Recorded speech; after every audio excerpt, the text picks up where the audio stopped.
Bienvenida. Hoy nos sumergimos en cómo la arquitectura puede tocarnos más allá de lo que vemos, ¿no? Cómo puede involucrar todos nuestros sentidos e incluso, bueno, nuestra conciencia corporal.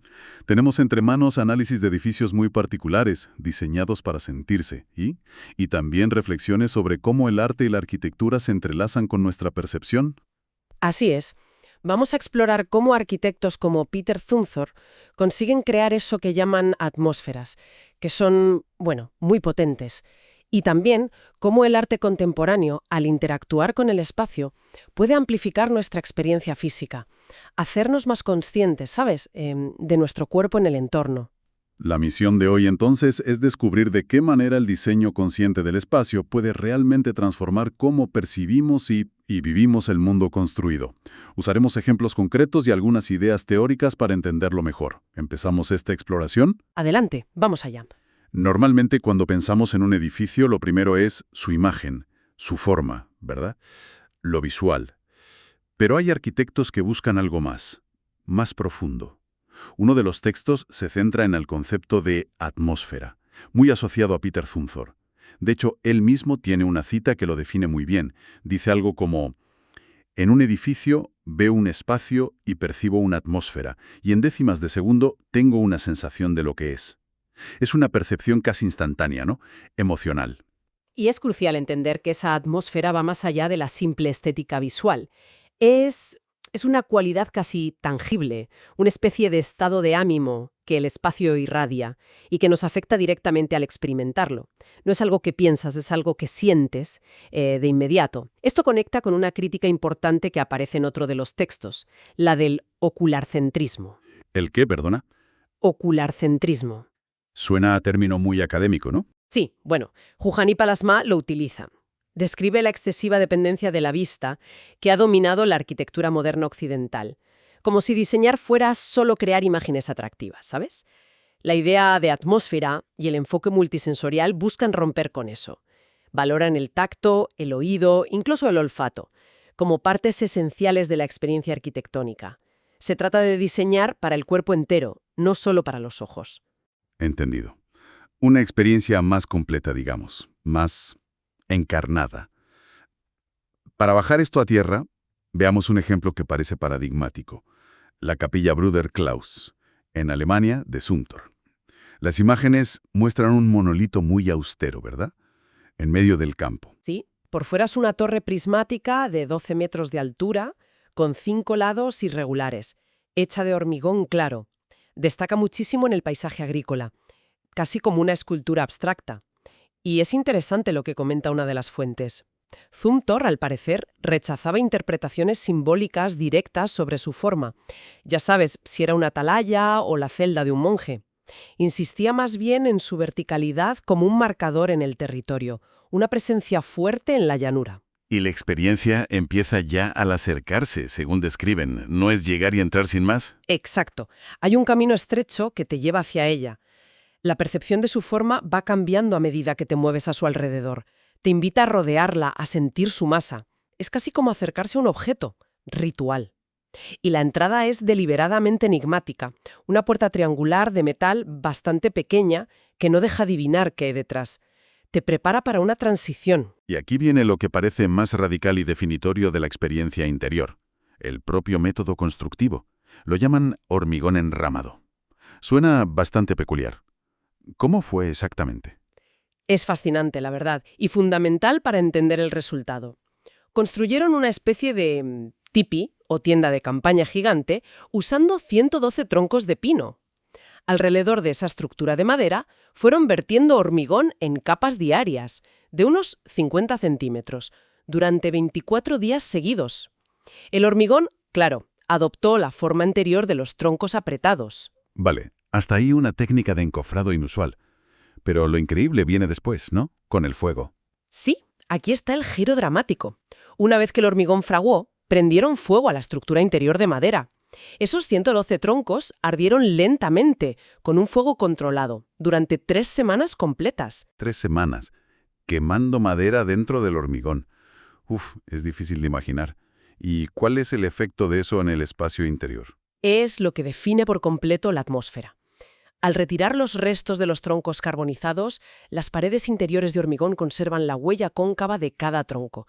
Pero no solo la forma, ¿eh? La superficie queda rugosa, texturizada y, lo más impactante, impregnada de un color negro profundo y del olor persistente a madera quemada, a humo. Es una arquitectura que se huele intensamente. O sea que el propio proceso constructivo, casi alquímico diría yo, genera la cualidad sensorial principal del interior. No es un acabado aplicado después, es la esencia misma. Exactamente. Y se complementa con otros elementos sensoriales muy cuidados. El suelo, por ejemplo, no es de hormigón ni de madera, es una aleación de plomo y estaño que se fundió allí mismo, in situ, creando una superficie continua, lisa y con un brillo metálico particular. Y esto contrasta mucho con la rugosidad oscura de las paredes. ¿Y la luz? En las fotos parece un espacio muy oscuro. Lo es. La luz natural entra principalmente por un óculo circular abierto en el techo, en el vértice del cono interior. Por ahí entra la luz cenital, pero también la lluvia o la nieve, conectando el interior directamente con los elementos. Además, hay 350 pequeños cilindros de vidrio soplado insertados a través del hormigón, siguiendo las juntas entre los troncos originales. Son como pequeñas perforaciones que desde el interior oscuro se perciben como puntos de luz brillante, casi como estrellas. Una de las fuentes los describe poéticamente como espinas de luz. Es como si cada sentido estuviera cuidadosamente orquestado, ¿no? El tacto de las paredes rugosas y el suelo liso, el olfato penetrante del humo, la vista, obligada a adaptarse a la penumbra y enfocarse en esos puntos de luz y el óculo. Incluso el oído, me imagino, debe agudizarse en el silencio que parece imponer el espacio. Quizás roto solo por el sonido de la lluvia entrando. Se crea una sinestesia deliberada. Totalmente. Es un ejemplo perfecto de lo que Zumthor llama la tensión entre interior y exterior. Esa fachada de hormigón claro, relativamente lisa y geométrica, no te prepara en absoluto para la experiencia interior. Oscura, curva, orgánica en su textura, olorosa. Esa disonancia, esa sorpresa calculada, intensifica enormemente la experiencia sensorial. Logra crear un espacio de introspección profunda, casi íntimo, a pesar de la escala monumental del exterior. Te obliga a estar presente de una manera muy física. No se limita a edificios permanentes y con esta carga casi espiritual, ¿verdad? Otro de los análisis se fija en los Serpentine Pavilions de Londres. Son estructuras temporales, me parece. Sí, exacto. Son pabellones que la Serpentine Gallery encarga cada verano a un arquitecto o estudio de renombre internacional que no haya construido previamente en el Reino Unido. Se instalan en los Kensington Gardens y están abiertos al público durante unos meses. Son, por definición, efímeros, pero se han convertido en un campo de experimentación muy interesante precisamente para explorar ideas sobre la experiencia espacial y la atmósfera. Y el estudio que mencionas analiza varios de estos pabellones usando, curiosamente, los propios criterios de Zumthor sobre la atmósfera. ¿Qué ejemplos destaca? A ver, pues muestra contrastes muy reveladores. Por ejemplo, analiza el pabellón de Sana, el estudio japonés de Kazuyo Sejima y Rue Nishiwasa, de 2009. Su objetivo era la ligereza extrema, casi la disolución en el parque. Crearon una cubierta muy fina, como una lámina ondulante de aluminio pulido que reflejaba el cielo y los árboles, sostenida por una serie de pilares delgadísimos y de diferentes diámetros, distribuidos de forma, aparentemente aleatoria. Las formas curvas de la cubierta se adaptaban a los árboles existentes. ¿Y qué tipo de atmósfera generaba eso? Me lo imagino muy distinto a la capilla. Pues una de evanescencia, de fluidez total. Los límites entre el interior y el exterior eran muy ambiguos. Al ser tan reflectante y abierto, el pabellón casi se mimetizaba con el entorno. La sensación era etérea, ligera, cambiante según la luz y el clima. Muy diferente. Radicalmente distinto, diría yo. ¿Y qué pasa cuando el propio Zumthor diseña uno de estos pabellones temporales? Él hizo uno en 2011, ¿no? Pues sí. Y aplicó sus principios de forma muy coherente pero adaptada al contexto temporal y público del parque. Su propuesta se basó en el concepto del hortus conclusus, el jardín cerrado medieval. Construyó una estructura rectangular muy simple y austera, vista desde fuera. Eran muros altos, completamente negros, sin ventanas, casi como una fortaleza silenciosa en medio del césped. O sea, totalmente lo opuesto a la transparencia de Sanaa. ¿Y dentro? Pues al entrar no accedías directamente al centro, sino a un pasillo perimetral cubierto, también oscuro y con bancos para sentarse. Este pasillo rodeaba completamente un jardín interior a cielo abierto, diseñado por el famoso paisajista holandés Piet Oudolf. El jardín era el corazón oculto del pabellón, un espacio de calma, color y naturaleza. La atmósfera era, por tanto, muy introspectiva y secuencial. Jugaba con el contraste brutal entre la oscuridad y el silencio del pasillo y la explosión de vida y luz del jardín central. Te aislaba del bullicio del parque para ofrecerte un momento de contemplación. Son dos ejemplos fantásticos de cómo, incluso con estructuras temporales y, bueno, presupuestos limitados, imagino, se pueden generar atmósferas completamente distintas y muy potentes. No es solo cuestión de forma, sino de cómo se manejan los materiales, la luz, la secuencia de espacios, la relación con el entorno. Es un diseño deliberado de la experiencia sensorial. Exacto. Demuestra que la atmósfera es un objetivo de diseño en sí mismo, aplicable a diferentes escalas y tipologías, y que se puede lograr con estrategias muy diversas, desde la disolución en el paisaje hasta el recogimiento más absoluto. Y todo este enfoque en lo sensorial, en cómo nos afecta el espacio más allá de lo visual, conecta con una idea más amplia que explora otro de los textos. Habla de la relación entre arquitectura, arte y lo que llama inteligencia corporal. ¿Podemos hablar un poco de esto? Parece que va un paso más allá de la atmósfera pasiva. Sí, es una conexión muy interesante.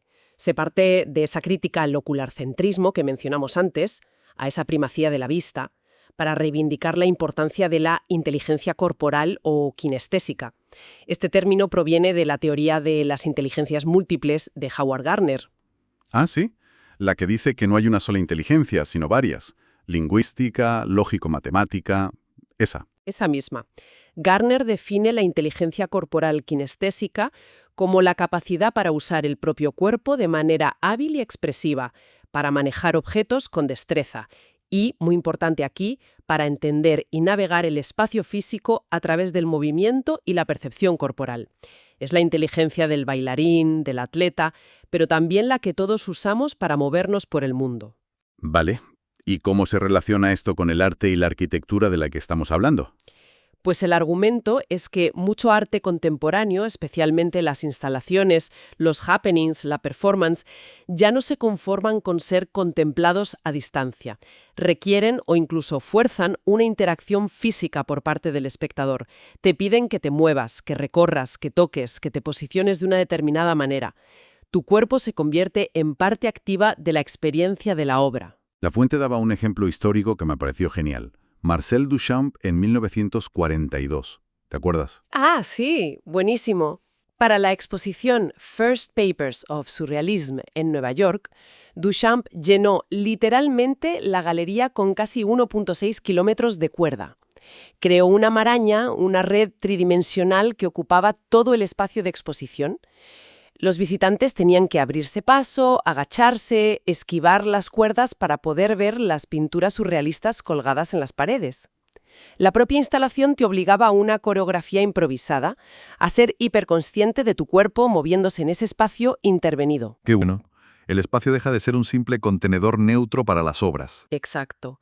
Se convierte en lo que la fuente llama un lienzo arquitectónico o una escenografía viva.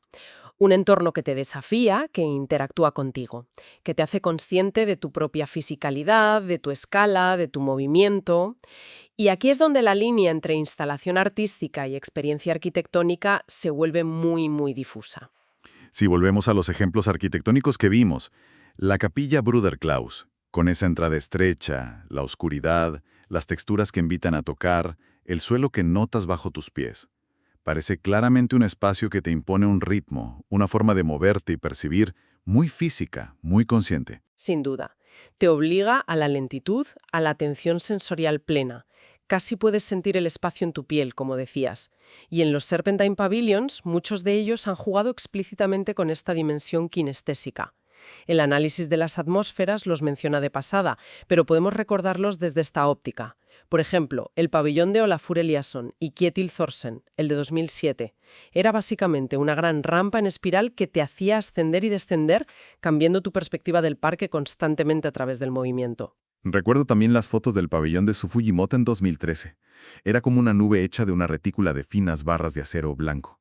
Muy etéreo. Sí, visualmente sí, pero lo interesante es que era escalable. La gente podía trepar por ella, meterse dentro, experimentarla tridimensionalmente con todo el cuerpo, no solo mirándola. O el de Big, el de Bjarke Ingels Group en 2016, que se describía como un muro de bloques de fibra de vidrio que parecía desabrocharse, creando una cavidad interior por la que podías caminar. O incluso el de Frida Escobedo en 2018, con sus celosías de cemento que creaban patrones cambiantes de luz y sombra según te movías por el patio interior y la piscina reflectante. Todos ellos invitaban o requerían una exploración física activa. Entonces estos espacios no solo se perciben con los sentidos de forma más o menos pasiva, sino que activamente involucran y en cierto modo entrenan esa inteligencia corporal. Te hacen usar tu cuerpo para entender y experimentar el lugar. Más allá de crear una atmósfera que te envuelve. Proponen una interacción, un diálogo físico, y una de las fuentes conecta esto de forma interesante con el concepto de hiperrealidad de Jean Baudrillard, pero no en su sentido más conocido, el de la simulación que reemplaza a lo real. Ah, ¿no? Entonces, ¿en qué sentido lo aplicas aquí? Me he perdido un poco. Más bien en el sentido contrario, fíjate, como espacios que, a través de una intensificación deliberada de los estímulos sensoriales y la demanda de interacción corporal, hacen que la experiencia de la realidad de tu propio cuerpo en el espacio, la realidad de los materiales, de la luz, se sienta más vívida, más intensa, casi más real que nuestra experiencia cotidiana, que a menudo está mediada por pantallas o es más distraída. Es una especie de realidad aumentada, pero a través de lo físico y sensorial, no de lo digital. Vale. Creo que empezamos a conectar los puntos. Hemos visto que la arquitectura tiene el potencial de ser una experiencia mucho más rica y compleja que la simple apreciación visual. El concepto de atmósfera de Zumthor nos anima a fijarnos en cómo los espacios nos afectan integralmente, a todos los niveles. Lo hemos palpado en la intensidad casi visceral de la capella Bruder-Klaus, donde el propio proceso constructivo genera una experiencia sensorial única y profunda. Y hemos visto la diversidad de enfoques en los Serpentine Pavilions, demostrando que crear atmósferas es una herramienta de diseño versátil, aplicable tanto a lo permanente como a lo efímero, a lo contemplativo como a lo lúdico. Y luego hemos explorado cómo el arte contemporáneo, a menudo desdibujando límites con la arquitectura, lleva esta implicación sensorial un paso más allá, creando entornos que demandan nuestra participación física, que apelan y activan nuestra inteligencia corporal. Si tratamos de sintetizar, todo esto apunta hacia una manera más holística, más encarnada de experimentar los entornos que habitamos. Significa prestar atención no solo a cómo se ven los lugares, sino a cómo se sienten al tacto, cómo suenan, a qué huelen y fundamentalmente cómo nos invitan, o a veces nos condicionan, a movernos, a interactuar, a ser conscientes de nuestro cuerpo en ellos. Una mirada mucho más completa, sin duda, más allá de la fachada. Y esto nos deja con una pregunta final, algo para seguir rumiando, quizás, para darle una vuelta. Si reconocemos que los espacios tienen esta capacidad tan potente de influir en nuestra percepción sensorial y nuestra conciencia corporal, ¿qué implicaciones tendría esto si lo aplicáramos de forma más generalizada? ¿Cómo podría cambiar no solo la arquitectura de edificios singulares o el diseño de exposiciones, sino nuestra relación cotidiana con los espacios que usamos todos los días, nuestras casas, oficinas, calles, plazas, y cómo podría afectar incluso nuestras relaciones sociales dentro de esos espacios, si el diseño priorizara conscientemente esta implicación más completa del ser? Si la atmósfera y la experiencia corporal fueran criterios tan importantes como la función o la estética visual. ¿Qué pasaría? Es una pregunta con mucho alcance, ¿sí? Diseñar para el bienestar sensorial y corporal como norma, abre muchas puertas. Una reflexión final muy potente. Gracias por acompañarnos en esta exploración profunda de hoy.